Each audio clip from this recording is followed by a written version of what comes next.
And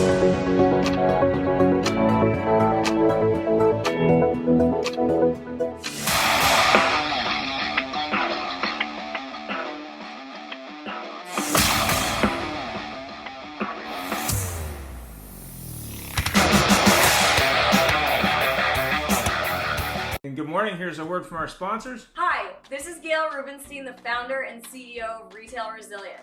Car dealers all over the country love working with us. We have two product solutions that they absolutely love using. The first product solution is a Facebook and Instagram school. We also have a campaign management program where we generate leads for them. Our car dealers typically say to us, I had the highest grossing month in the history of my business. I'm up double in my volume year over year. And we absolutely love helping car dealers. So give us a try, give us a shout. We would love to see if we're a fit to work with you. Hi, this is Barry Jordan from whitegloveperformancegroup.com. I'd like to take a few moments of your time to share how we can make you more profitable. Dealerships all over North America are using our cloud-based power dialing platform, Touchpoint, to manage their outbound sales-generating phone calls. With Touchpoint, your agents can make up to 50 calls an hour. Leave a voicemail, send an email with a link to a video or to your website, all with a click of the mouse. We specialize in empowering your teams to make the calls that make the sales. How can Touchpoint help you increase profit? Check us out, whitegloveperformancegroup.com. Hi everyone, I'm John Latka from Automotive Business Solutions, where we help dealerships build more productive and proactive by appointment sales cultures through our Performance Management Partnership Program. So, if you want to increase your sales volume by 2 to 3 sales per month per salesperson, call our toll-free number, 877-708-8484 for a free consultation. Thanks to our sponsors. So 3 books. I thought I'd pick some different books this week. I Am Malala, The Confidence Code, and what it will take to make a woman president. So those are 3 books I thought were pretty interesting and not the normal stuff that I pick, but why not? Go ahead, Jeff. Good morning, everybody, and thank you for joining us. We're very pleased to welcome you on this post-Labor Day Tuesday. First of all, we handle the covering of our collective behinds, which is our disclaimer, which is the views and opinions of the guests expressed on the Auto Hub show or our speakers or our audience are theirs and not necessarily reflect the official policy of the Auto Hub show or Ian Nethercott or myself, Jeff Poco. Thanks, Jeff. Now let's get into it. Women in automotive leadership. We have 2 great guests, so go ahead, Jeff. Our first guest is no stranger to our show with the great big smile. Is Super Sue Finneran, the former person who got sued by Warner Brothers for wearing a Wonder Woman suit underneath her head in her ads for her dealership. She's faculty member of the Automotive Business School of Canada and a former dealer at Finneran Hyundai in Courtenay, BC. And Sue, please take a moment and introduce yourself. Good morning, everybody. Great to be here again, as always. I always recommend this show to my students because there's always some little bit of wisdom that I gain every time I watch. So, I was a PhD. Papa has a dealership, right? That's how I think a lot of us started out in the beginning. I was in retail for 27 years and, started washing tires when I was 12 years old. My day off years ago was going to the auction where I used to see Jeff, of course, because I'm a control freak and I couldn't let anybody else buy my used cars. You know what? I got tired of retail and I wasn't really having a lot of fun doing that side of the business anymore. So decided to sell out along with my dad. We worked together and that was 3 years ago on the 30th of August. And so that's exciting. I lasted 10 months. Taking some time off, looking after a few sick family members, and then I had an opportunity come up at the school that I actually attended, 30 years ago to join their faculty. And I've got to say, I am loving this new part of my career. It's so much fun and it's so rewarding. And I just feel so very privileged to be able to do what I do now. It's awesome. Anyway, glad to be here. And I'm excited to meet Kathy. Thank you very much for joining us. And I do have to say, every time Sue joins us, I remember seeing her at the auction, and that was at the time that the only other women at the auction were the staff members, and boy, she'd get right into the ring and stand in front of people and take control. So, which was the right way to do it. And secondly, a new person to the show, another person with a great big smile, is Kathy Gilbert, who's the Senior Director of Minority Dealer and Women Retail at CDK Global. Oh boy, that's a lot to say. Joining us from Hoffman Estates, Illinois. Kathy, take a moment, introduce yourself, and thank you so much for being here. Well, thank you very much, and I am excited to be here. I got to give a shout out to my friend Troy, who I work with. He recommended the show, and so I'm very much looking forward to being a part of it. I've been in the automotive industry about 27 plus years, and as you said, I'm the Senior Director for our Minority Dealer and Women Retail program. And what that means is CDK is the only provider that has a department just like mine, where we have national responsibility for all of our minority dealers and our women retailers. And what that means is that we advocate for our dealers from pre-sale all the way through to renewal, and we help them out in any way that we can. I have been in multiple roles at CDK supporting our dealers for that time, and I am excited about this topic because when you think about women, just women in general, there's a transformation happening in our industry, and I'm glad we're going to be able to talk about it. But my career has been really focused on how do we advocate, support, and grow women in automotive. So thank you for having me. I'm really excited to be here. Thank you so much for being here. And I do have to say, it's one thing coming from the dealer side of the automotive industry. We view companies like CDK and that other one that starts with an R, we don't know who they are, but as these giant, great big, unfeeling corporations, but it's the people that make everything. And I have to say, Troy's been a very loyal supporter of the show. And, people like yourself just show that it really is just people. But we'll get right into it. So Ian, take it away. Yeah, I mean, there's obviously been a lot of publicity about women in auto for the last few years. I know I had a talk with Sue about this, about she only gets asked to women in auto shows. We've done a few. And I remember when we did our first one that everyone said, don't do it. It's a bad idea. Don't do women in automotive shows. So I thought that was kind of funny. We did it anyway, of course. That's just the way we are. But it appears that the numbers have grown in terms of female dealers. Is that something that's happened recently in your opinion, or is that something that's been true for quite a while? Let's start with Sue, actually. Well, I think it's happened a lot in the last, even 3 to 4 years. I think it's changed a lot.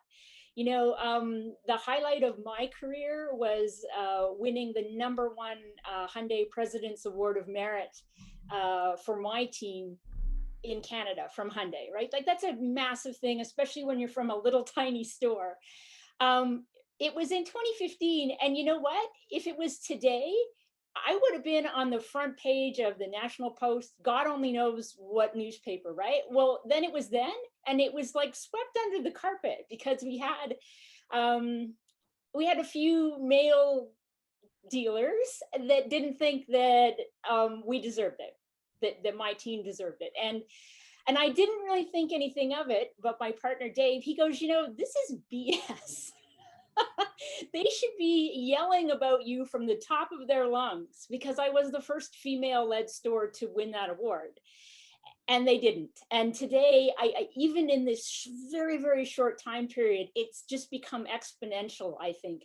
And I think that having people like Kathy that are actually concentrating on getting women in the business, that is making a difference. Interesting. And what do you think, Kathy, on that?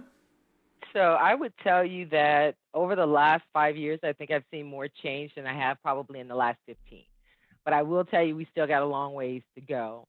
I think what's happening is we're starting to get more women that are interested in the business.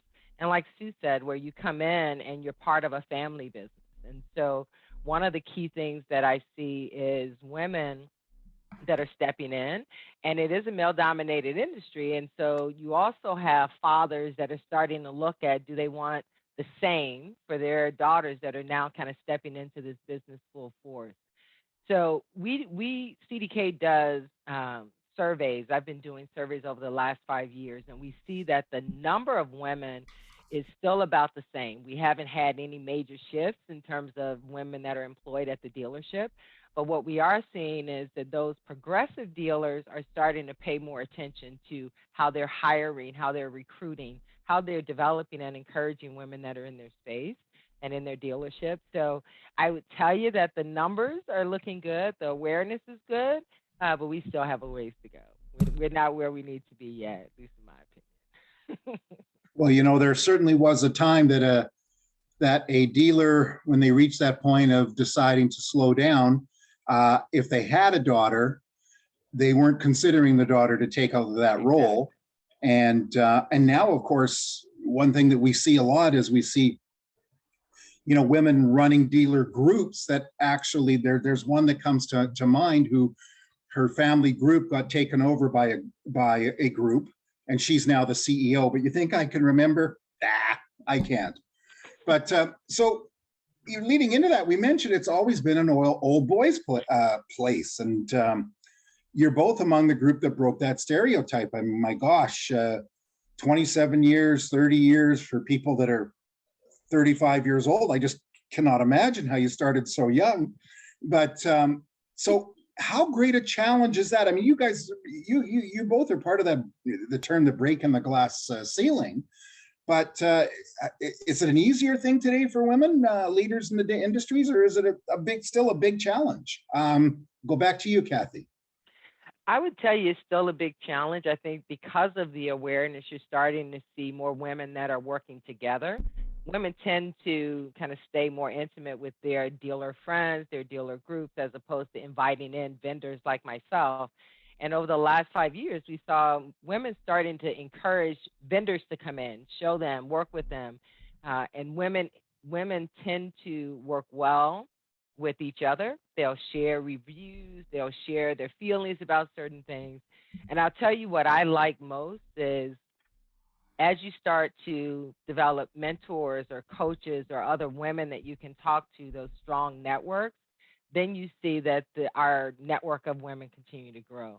The challenge is really for me, or at least it was, in finding that community of other women that I felt comfortable enough having a conversation where I knew that they would be straight and they would tell you how to do it. I remember in my earlier years, one of the things a woman said to me was, well, just do it like the guys and then you'll be okay.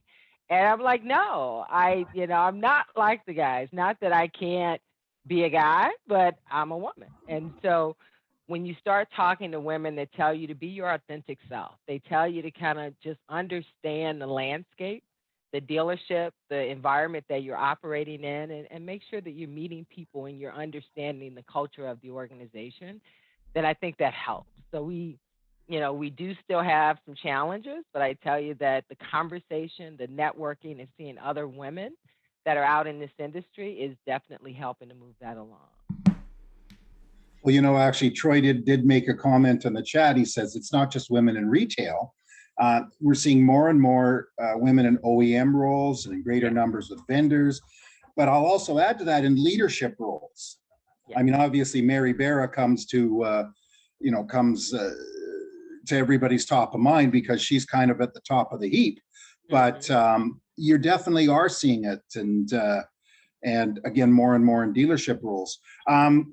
Sue, your viewpoint on this? Well, I think that it hasn't, when I went to school 30 odd years ago at the Automotive Institute, there was about 20% women, and most of us were PhDs. Most of our families had stores of some sort. Today, when I'm teaching, I might have, if I'm lucky, I might have 10% ladies in my class. So I'm teaching people that are usually in management roles, and we're just not seeing them like we are in the OEM field. We're just not seeing them progress. And of course, women have, anybody that wants to have a family, that's a huge piece of the pie. And again, we look at when we roles, compared to when Kathy and I came up, when we look at traditional roles, more and more men are now taking time to spend time with their young family, right? And I get that in my classes. I can, guys that have taken paternity leave, like, good on them. But when we came up through, I think it was really frowned upon for men to do that. And it's not so much anymore. Now it's welcomed. And so I think we'll see more and more women going, you know what, I don't have to be the one at home. I can actually be the one that's out, the breadwinner, so to speak. It's just become more acceptable over time. And I hope that will make a big change. But the biggest thing is having dealers that support their women. When you spot somebody, I've just got a one lady that's in one of my classes at the moment, and she is freaking brilliant. And she was a receptionist, and her dealer has a dealer group now, and saw her and has supported her through those roles. She's worked for him for 18 years, and she is like a rock star. And I've got to say, the women that I am seeing taking the course today, they are the cream of the crop. They are the rock stars. And so I encourage any dealers that are out there, or any manufacturers, whatever, take a look at the women around you and how can you support them to rise up in that industry, because they are amazing. Give them a chance. A question for you too, then, is it also because you're seeing less and less people in your courses that actually come from a dealership family, and they're actually part of a corporation, so to speak, because so many dealer groups we know now are corporations. So is that the case too? And not just women, but men? We're seeing a lot less dealer kids. They've become a big minority. It used to be a big thing now. Again, I was talking to another friend of mine on the weekend, Mark Bannister. They have Bannister Automotive Group, and their kids are only allowed to work in each store for 4 months. And that's a rule that they have. So whereas we would come in and, we would work there every summer, we would work there throughout school, we were always there. That's not allowed in their dealer group. And I think there's a lot of dealer groups out there. So the kids have really, really got to want it. They've got to go work for other people. So, they can get chewed up and spit out a lot easier now, can't they? Yeah. That's right. Ian. What do you think the biggest hurdles are for women to achieve their fair share in dealership roles? Let's start with Kathy. I think the biggest role is when you are working at an organization where they have the right culture, right? So in that dealership, as Sue mentioned, you got to have a dealer that is supportive of the women that are in his organization. So that I've seen a lot, because there was a study that talked about 90% turnover in sales. And a lot of that is because of whether it's work-life balance or compensation or time. Those are some of the bigger issues that women face. And if you have an organization, if you have a dealership that understands that they may have to be a little more flexible in terms of how they support women in the space, I think that's one of the hurdles that we've had to overcome as well. The other piece is making sure that you have a strong network. You have other women that you can talk to, or other leaders. It doesn't necessarily have to be women. When I do these type of presentations, I always say, it's a woman's event, but it's also for men that love women, because we need men in this space to help us in terms of making opportunities and helping to drive culture, to helping to drive change. And the other kind of challenge, I think, is when you don't have women at the table in key leadership roles. NADA did a survey where they were saying you only have 8% of women in kind of the key leadership roles at the dealership. When you have more women sitting at the table, I think it becomes a little easier, and some of those obstacles and the challenges go away. So you have to have equal representation, I think, is really important in this space to continue to grow the participation and level of support women have. Yeah, we've heard on the show before 90% turnover with women, and I know that that's what got us started on our series of HR shows that we've done.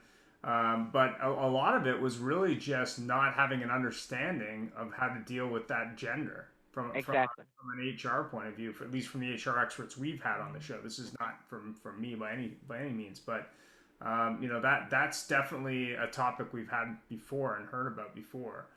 We also heard an interesting thing on the service side of the business from one of our HR professionals, that if you have a woman in the service side of the business working in the shop, it tends to clean up the language in the service side of the business, which I thought was quite interesting. So that was another thing that came from those. Well, I have to tell you something. My wife worked in life insurance for years, and boy, oh boy, the last thing there was cleaned up language. Well, Ian, too, one of the other things you find on the sales side is that there's a lot of competition in sales. And when you have rock star women that are out and they're kind of outselling the guys, sometimes that creates a problem as well, where guys don't tend to take too well when a woman is actually outselling them. And so having that culture and having the leadership that actually supports and allows for, growth for women, I think is really important in the dealership as well. It would reduce those turnover numbers. Well, I do have to say that I found in my whole career, when I had a lady on a salesperson, if she lasted 6 months, she became one of the top 2 people consistently. Yeah. And after a little bit of initial pushback, the guys just accepted her, because guys are kind of programmed to realize that if a woman's in a position of power over you, which is in my life all the time because I have 2 daughters, it is you recognize that you're just up against a formidable force. Mm-hmm. That's true. Right. That's right. Sue, what do you think? As far as hurdles, Yeah. well, I think it's that women aren't, they're not applying for these jobs either, right? That's true. Like they don't even consider them, and so we need to start. If it's an awesome business, and there's nothing else like it, and that the beauty of it is that it's constantly changing. Like no day is ever the same. And so if you've got like ADD, like all of us that are good in the car business do, I think we all have a little bit of it. It's awesome because every day is a new challenge. And so I highly recommend women to start applying for these positions. That's part of it, and then when I talk to the students, I go, well, how do you get more women involved? And they say, well, they don't apply. And I'm like, well, I guess we need to start looking for them in other places. I've seen people card waiters in restaurants or bartenders and all, but are we going out? Are we going into a retail shop and finding a woman that's amazing? Somebody that works in a menswear store maybe, or we need to start actively recruiting women. And I know that that's not a hurdle for us, but I think it's why we just don't see them. That's what my students tell me anyway. Other hurdles, and again, this is something that I see as a constant theme for the women that I get to work with. And that is that they all say, and I was just actually on a CIBC did a Women in Automotive conference a couple weeks ago that I was fortunate to be a part of. And we all say, I never want to be hired because I'm a woman. I want to be hired because I am the best person for the job. And so throughout my career, and I'm sure that Kathy's exactly the same, we weren't trying to be a woman in our profession. We were just trying to be good at our jobs. And any women that are successful, that have made it, to the top, that's what we do. That's what we did. And I think any women that had an attitude of, I'm going to be a woman in this business and I'm going to show those men, they didn't make it. They're part of that 90% on the sales floor that got out. And also, Kathy also mentioned trying to be your authentic self. I think I also see women, especially on the sales floor, they try and fit in too much into the boys' crowd, and they forget about doing their own job, and they're trying to fit in too much. And I think sometimes that can also be a failure. I've had that happen on my sales floor. Again, my top 2 salespeople ever were both women, and were career car salespeople. And I was very fortunate that I had both of them in my town, the top 2 ladies, although at times we had our moments because women were proud. We can do this sometimes too, right? One other thing, emotion. And this was an interesting comment. I was marking assignments yesterday and I was like, oh my goodness, how good is this? And it was about your personal leadership philosophy. And this woman had said, I had to learn to take emotion out of my business dealings. And so obviously as women, we deal with things emotionally many times, and we have to kind of reel it back a little bit, to still be, it's a fine line. I'm sure you would agree, Kathy. Yeah. But emotion and the way that we deal with emotion, I think is a big thing for us. Interesting. Well, you mentioned ADD. I've always called it CADD. And that's car attention deficit disorder. And if you grew up in a dealership, you spent your life looking for ups.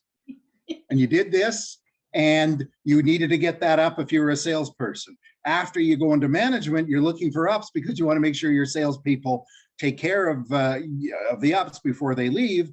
And you're also sitting there making sure that nobody else lets that person leave, and you're watching your staff to see if they're doing that instead of standing in the circle. So it's definitely mentioning my wife again, her biggest complaints is you're sitting for an anniversary dinner and you're going, oh, honey, and then you're going,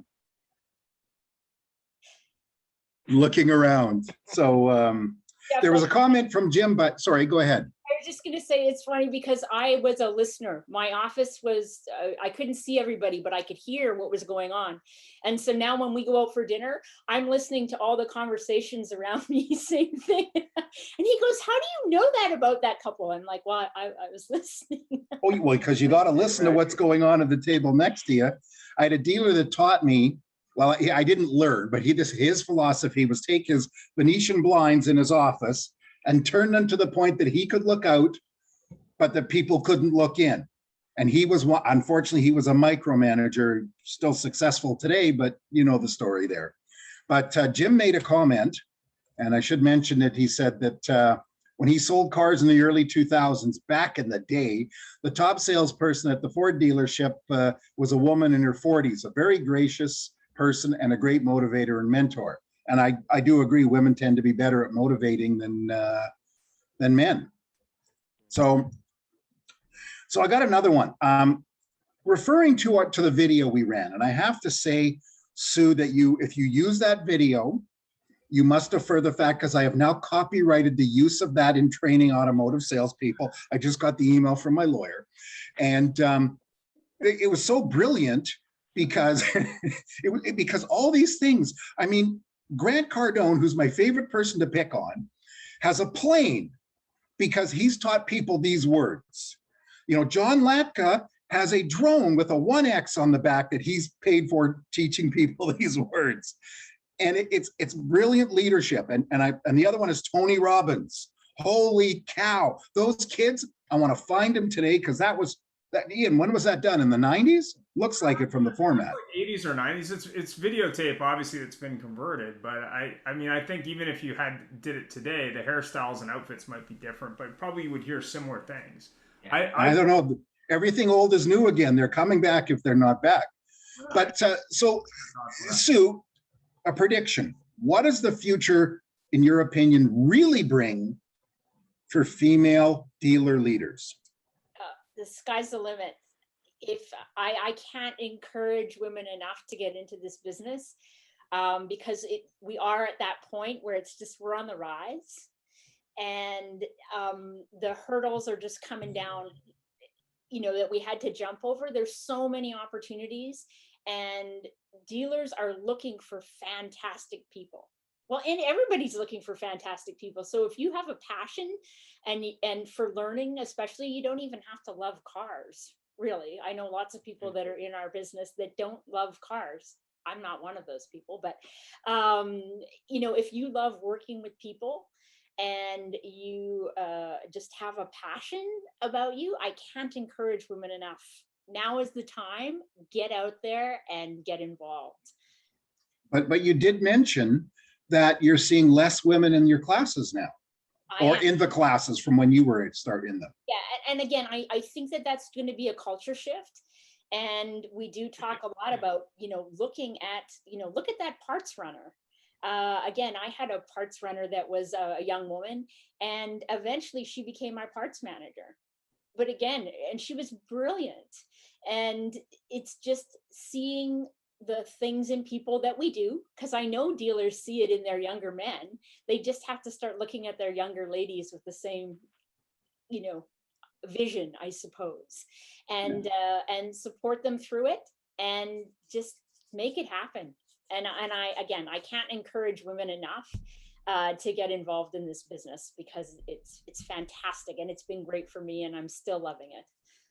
And it's funny, I take this point and I kind of think to myself of people I've known too, that male dealers or leaders in many cases don't take women as having this business being a career choice. It's almost like they think they won't do it long term. Am I wrong? And I don't, that's not how I think, because I never did, but. Again, I think it's old school thinking. You know, I think a lot of the older dealers out there that are now retiring and moving on had that thought, well, I'm not gonna, you know, encourage her up, because she's gonna want to go and get married and have kids, and then we're gonna lose her, and we're gonna have to pay for mat leave. And I can say that my dad was one of those people. So I know, you know, those old school dealers are moving on, and there's a young crew coming in and coming up, and they're ready, and they're looking at hiring the best person for the job. And I'm just going to ask you one more question on this, and then, because I see Kathy's going, I want to answer this one. But is it also a case too that, and you kind of alluded to it earlier, there's less and less succession of dealerships to the next generation, of which may include female in there, or women in there, you know, trying to be very nice in the way I said, don't want to be snide. But do you think that also is affecting the fact, because of course now you're getting dealers that are retiring, and instead of having their child, whatever they are, male or female, take over the store, they're selling off? Yeah, but I mean, I think the big thing is that we're getting fewer and fewer single point stores, right? The single point stores becoming extinct. And so we have more and more dealer groups coming in, and they actually they're set up with HR departments and all of the proper tools to encourage women, you know, to move up in the world. And they just have different hiring practices. You know, old school, the guys, they hired from the gut, they carded the young person, whereas now you've got HR departments, they're doing personality tests, they're doing multiple interviews. It's a totally different hiring process. And I think it levels the field a little bit more. It just gives women more of an opportunity. Sure. And Kathy, so I will turn to you, but one thing I want to mention, because I noticed, or not noticed, part of your job is also minority dealers. And in my opinion, one of the most famous dealers here in Canada is a gentleman who emigrated here from India 30 years ago, started to work in a Hyundai dealership. And of course, he's the only non-basketball person in the NBA Hall of Fame. I can't remember his name, but he owns 2 Hyundai dealerships. And again, minority, which part of it comes from his work ethic back home, and probably came in when there was a lot of turnover into next generation dealers, and showed a lot more, you know, desire to make it happen. But that isn't the biggest topic of our show. So tell me, in your opinion, where am I? I lost my question there. What does the future bring for women dealers? So I would break it up into a two-part answer. I would say, you know, let's talk about women, and I think let's talk about dealers. If I look at the dealership community, I think one of the biggest things is really the diversity and inclusion piece of it. You spoke about minorities, and I have been supporting minorities and women most of my career. And what I would tell you is that minorities run into the same challenges that our women dealers do, which is why that's been a big focus for CDK. So when I look at kind of what does the future hold, I think a lot of it depends on the dealerships just being more inclusive. I also think it goes back to a comment that Sue made about if you're looking and hiring and you're not getting the talent, then you got to go to, you know, fish in a different pond. And some of it is on the social side as well, because so many times if you look at ads, right, just an ad, I'm trying to attract more women, but my ad has males in it. It's like, where's the woman? Where's the face, or where's the image of the person or the people that you're looking to include. So I think from a dealership perspective, it's really important that if you're looking to bring more women in and if you want your environment to be more women friendly, that you also have to look at what does the face of your advertising, what does the face of your dealership say. The other piece for dealers is really kind of providing mentors or coaches within the store so that women feel comfortable talking and they understand if they need to take that next step, that there's people there that can help them, especially for those entry level women coming into this space. So they don't come in and feel like they're isolated, they're by themselves, and then before you know it, they don't see a future in automotive. I remember when I started years and years and years ago, that was one of the concerns to me. There wasn't a lot of people that looked like me. And so the dealership embraced me. The dealers that I worked with, they embraced me. They made it comfortable for me to ask questions and for me to grow within the space. But when I look at women, the future for women, I think is really, and I believe it was Troy that made the comment. It's not just working in retail in the dealership. Look at the OEMs. Look at, all of the vendors and other partners that support automotive, because there's opportunity. No matter what a woman wants to do in this space, automotive has a place for them, whether they're an engineer, whether they're a designer, whether they're marketing, whether they're sales. So there's opportunity here. And I encourage a lot of women to just really take a sincere look at this space and be comfortable at the fact that whatever it is that they want to do, they can. That surprises me sometimes because you have women that kind of come in and all they look at is, well, I don't know, I don't want to sell a car. Well, you don't have to sell a car. I mean, you can be in HR in the dealership. You can market, So for women, I think when I look at what the future brings, I think it's going to bring a lot of opportunity. I think we're going to continue to grow. I think you're going to see more women in leadership roles, and I think you're going to see more dealers that are very receptive to the fact that as they look for good talent, and the talent is just shortened because of the limitation on who we're looking at. If they start looking, and when they start looking at women, they'll find that there is a significant untapped resource out there for women that want to do this business and can do it very well. Well, I have to say that there's one thing that you don't come across that, well, in my opinion, you don't come across with women is, I don't have a job, I need to work, oh, I'm going to go sell cars. And there's a lot of men that should not be selling cars. And there's not a lot of women, in my opinion, there's not a lot of women that fit that role. Because if you get into that world, it's because you can succeed. Yeah. And, I mentioned my wife again, when she sold life insurance, man, boy, I wish I could have got her selling cars, except the dealers I work for wouldn't let me hire her. Holy doodle. I'd say something better, but that's, man, because I remember seeing her with clients and slamming her hand on the table and just saying, okay, are we going to do this or not? Oh, okay, we'll do it. And boy, oh boy, it would just be great. But yes, thank you for those comments. Actually, we have boy, oh boy, Janice made some comments here, which says business with an inclusive culture and better gender balance are more profitable. I would certainly agree. Yeah. And it's not as simple as hiring more women or fixing women to fit in better. It's about fixing the working environment to enable women to flourish. Definitely. And yes, Troy, it was Navbacha. Thank you so much. I do appreciate that. I keep getting him confused, and I don't mean to be snide. Forgive me. Him with the gentleman from the Yukon that does the Bhangra dancing. And I whenever I mention them, I get their names wrong just because I confused. I do apologize. Maybe I said the wrong thing, but Ian, I'll turn it over to you before I insert my foot in my mouth. If you were starting out in business today, what would you do differently, assuming you would? What advice would you give women looking to join the retail industry? And let's start with Sue. Oh, good one. You know what? I would go and I would have worked for other dealers. I came right home from school and our F&I manager had just quit, and I ended up in the F&I office right out of university, and because of desperation. And then you just get rooted in your community and all that sort of thing. And I wish that I'd had the opportunity to go and work at a couple different stores. Again, today with dealer groups, you can do that within your dealer group, and you learn so much from working with other people. That I would definitely, recommend that. Do your research.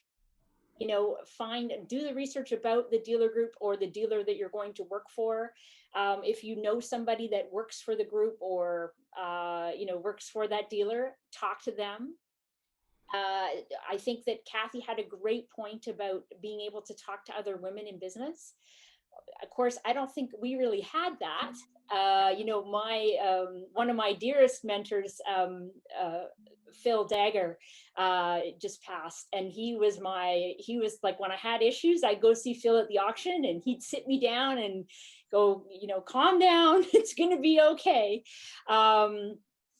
So I think having that mentorship, and I have always put my name out there. You can find me on LinkedIn if you're a woman and you're having issues, or hey, if you're a man and you need to know how to deal with women, please, by all means, feel free to contact me. And I just want to encourage young people getting involved. But yeah, do your research. Biggest thing. Thanks, Sue. Kathy? So I would say starting today versus 25 plus years ago, there's so many more channels available to us. So I would say definitely you want to network with other women, join an organization where you have women like Women in Automotive or Leading Women's Network with Automotive News. There are organizations out there that can support women and will give you kind of that network that you need to get started. I would say secondly, don't be afraid to be courageous and to step out and to talk and ask questions, because the more you ask questions, the more you can find that automotive is a place you can make a home. But if you only think of automotive as this one little piece, so many times you look at that one piece and then you decide it's not for me. And so again, there's so many opportunities that are here. I would say the other thing is to network.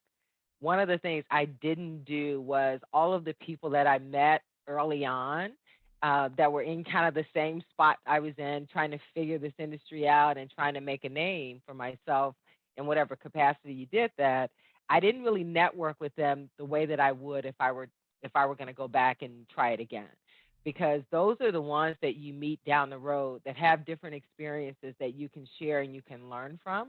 And they also bring really good advice about how to navigate automotive in this space.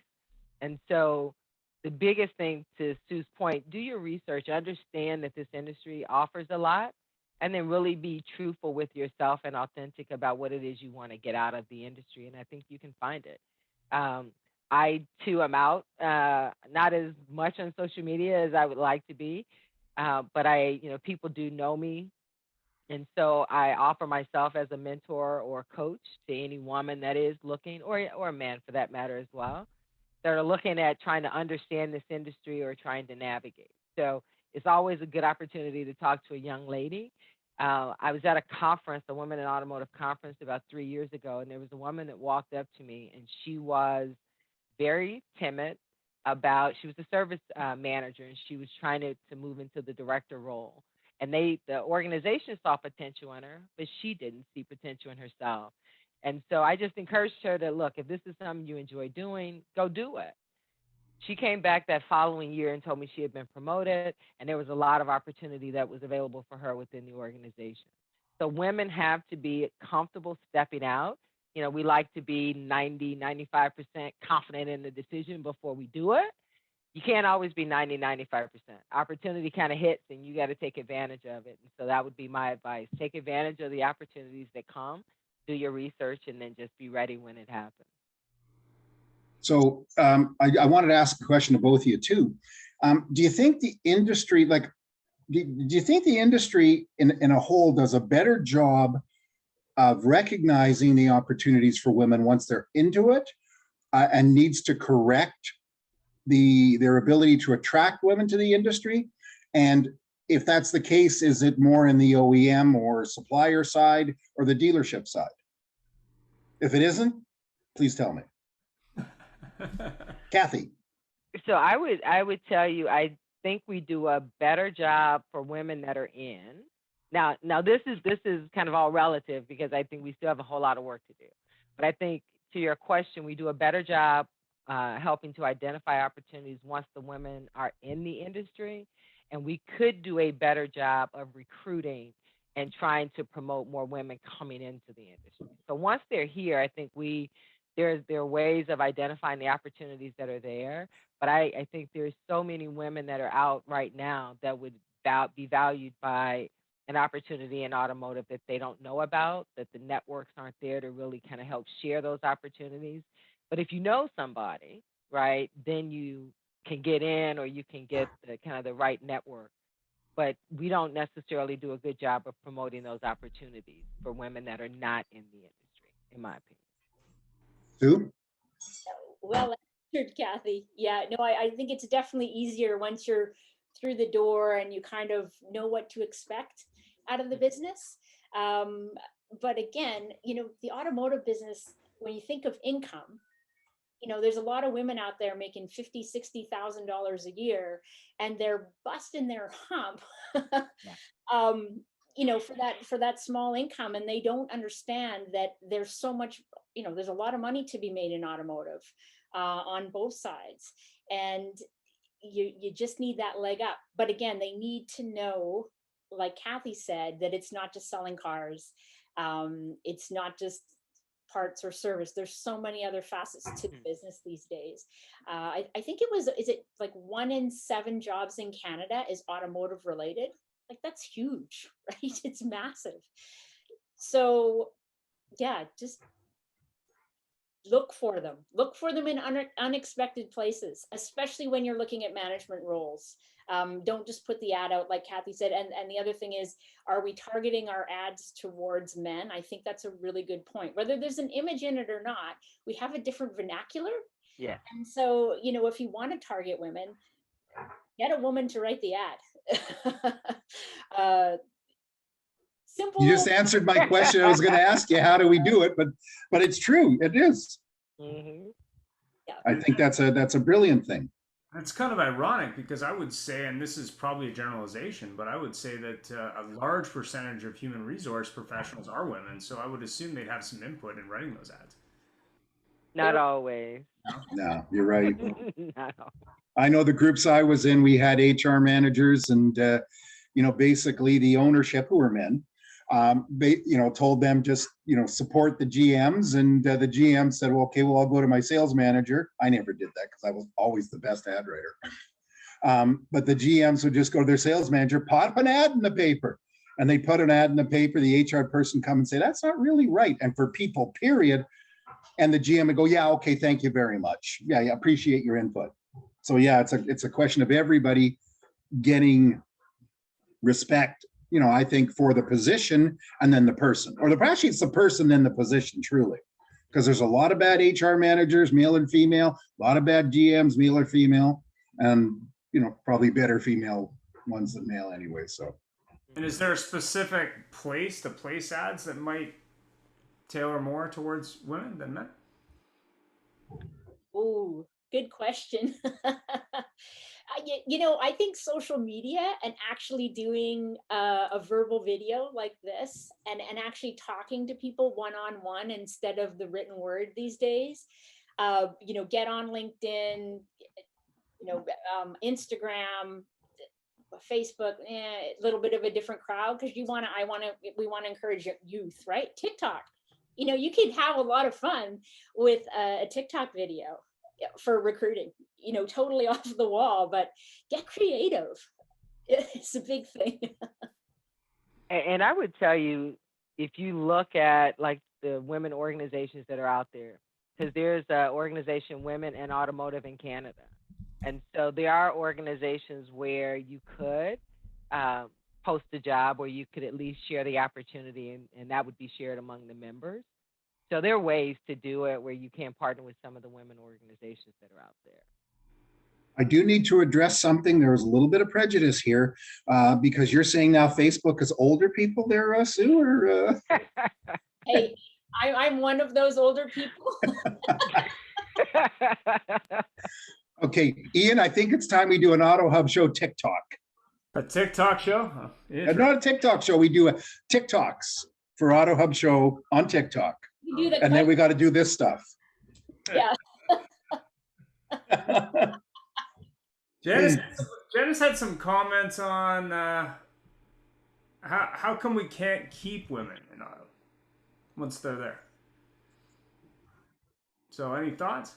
Yeah, I think it starts with the culture of the organization. So if the culture of the organization is inclusive and supportive, women tend to stay.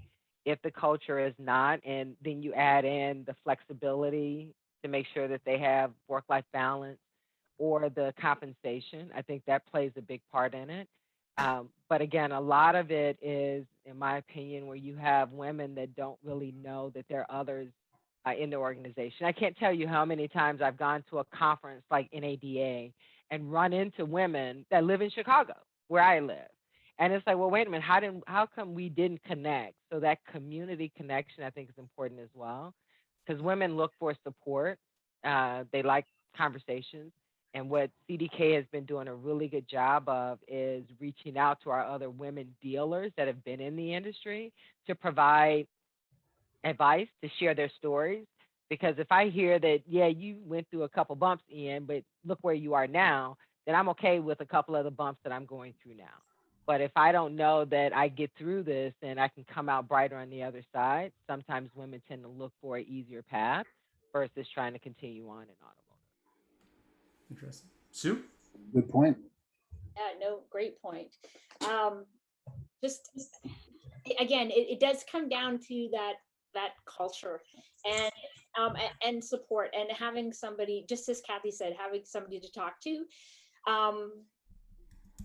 And I think sometimes dealers hang on to people that they shouldn't be hanging on to. And, that person can be poison, right?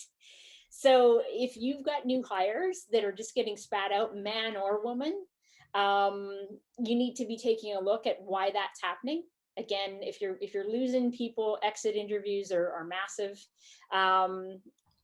Just basic hiring stuff when you're checking your culture. I don't think, I grew up, again, when I first started working at our dealership, our coffee room was wall-to-wall pinups, right? Do you remember that? Like, it was like the whole wall. Unbelievable. And I remember at a time when they had to take that down, and all the car calendars all of a sudden just became cars and there weren't women on them anymore, right? It's a totally different world today than it was. And I think that the younger people that are coming up are very, very aware of being inclusive and diversified in their hiring. It's just a part of who they are. And they're very, very aware about work-life balance. Whereas I don't think those in my generation are as much so. Like the younger people coming up, I'm so excited for them. So as I say, I think cultures within stores are getting better and better. Of course, there's going to be those one-offs that aren't like that. But I think generally from what I'm seeing, who I'm working with, I'm just excited to see where they take it next. Yeah. I quite like that comment, because those of you who watch us and listen to us regularly know that's one of my the bees in my proverbial bonnet is this industry is called, all in or all out. And, but the most successful people that I've seen were usually the ones that said, look, I'm good at what I do, but I need my life. And the people that demanded the rest gave in because they realized it. And we do have to change with that. And I have to say one thing, that women are better at that. They're better at saying, I want a life. I don't want to give everything. And as you say, Sue, our generation was, you judged your employees' loyalty by the fact that they would work when it was their kid's birthday. Yeah. And hey, I was one of those people, I lost a marriage to this business, right? I worked 8 years without a holiday, 6-7 days a week. And so I've been through all the stuff, and I know I know how not to do it because I've lived through it. And here's something you'll never hear in the car business. A buddy of mine retired from the I'll call it the oil and gas industry, but he was in the lubricant side of the business. And he retired, and he got 18 months. He retired 18 months early because of unused vacation time. In the car industry, it says, oh, thanks a lot. Bye. There's the new guy. Can you train him? Ian, we're getting late there. Sorry. 18 months? That's crazy. Oh, I know. And he just holidayed. Yeah, wow. Anyway, since it's the time, we're out of time. Any final comments? I would just say thank you for the opportunity to be on the show. These are the type of shows that will help us to advance the role that women have in automotive, because you're asking the questions and you have, I look at the two ladies here, so, we're in the minority, but I hope that will soon change. So thanks for the opportunity. Make sure to reach out to Janice. She's a regular on the show and also owns a female-owned business in automotive. Ah, okay. And built it from the ground up. And built it from the ground up, and she's been in automotive a long time. Her husband's a mechanic. And I do need to do a little bit of a plug for our very good friend, Mr. Latka, that in Halifax, Nova Scotia, a great vacation place for Americans, and a place that Canadians look at and go, where is that? They're having an HR workshop October 6th, celebrating the 2 R's of the automotive industry, recruiting and retaining. There you go, John. I want 10%. Thank you all. Have a fantastic, healthy, safe week. And let's go make lots of business. Kathy, thank you for joining us. Sue as well. And please share whatever we send you to all your networks, because that helps us. Thank you. Thanks, everybody. Take care. Bye-bye. Bye, everyone.